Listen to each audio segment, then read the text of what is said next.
Morning everyone, and welcome to today's analysis on the 18th of January 2022. I'm just going to get right into the Bitcoin chart, and after weeks of sell-off we have made a 9 on the weekly candle. As you can see, this weekly candle, if I go in there, you can see that this 9 is a reversal looking candle, like a little bit of a hammer candle or a doji. And what we require now from this week is for this candle, this red one, to move above the wick of that 9 to give us a bullish entry on a weekly scale. On the daily scale, you can see that Bitcoin is starting to form this falling wedge. That is generally quite a bullish development, because as you can see that the momentum is starting to lose. This is quite a steep wedge, so quite difficult to trade. But if we are able to break through this wedge, then I think there would quite be a bit of upside, maybe up to $57,000. The longs versus the shorts, you can see that after continual selling pressure, this now the last 3 times or the last 2 times, you can see that there has been quite a bit of upward momentum.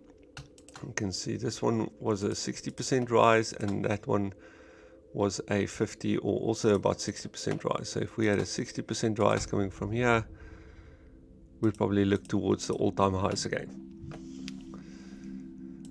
XRP is still in a better position than Bitcoin. It's still continuing to make higher highs on the weekly scale with lower highs divergence on the RSI. On the daily scale, we had a trade activation where the 2 candle went above the 1, and you can see when we go in there, I put this one in the group. You can see that the trade activation was at this point here, where the 2 candle went above the 1, and then what you do is you put your stop loss below the wick of the last bottom. You shouldn't be stopped out at this point, so you should still be in the trade. And then if we can break above this and make a higher high, then what you can do is you can move your stop loss to wherever this bottom is, and you can start moving your stop loss up.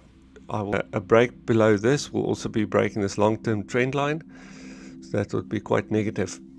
The S&P have had quite a big drop on Friday, and that brought us back onto this trend line.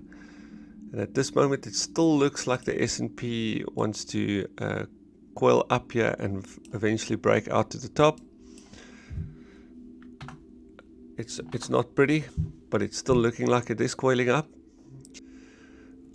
And this is the one thing that I've been hoping for quite a while, for the dollar to drop back to the neckline. You can see this is the neckline, and it's now done that. But I personally was expecting crypto to have recovered quite a bit if this happened. If you look at the dollar now on the daily scale, you can see a clear divergence. You can see making a higher high with a lower high in the RSI, come back to test the neckline, and in my opinion, we are now going to shoot for this target of 100 on the Dixie. That is going to put pressure on crypto. So unless the dollar can stay in this area for a while, which is probably our best bet now, maybe a week or 2 or 3. So in conclusion, the 9 candle on the weekly is indicating for us an exhaustion candle. So it doesn't mean a buy signal in itself, it just means that the trend could be exhausted, and you can also see that the momentum is starting to get loose in this process. So if you can get a buy signal now, which we got on the daily, you can start accumulating and put your stop losses below the wick of the previous low, in this case $39,000. If you like this content, please like and subscribe, and I'll see you on the next one. Thank you very much.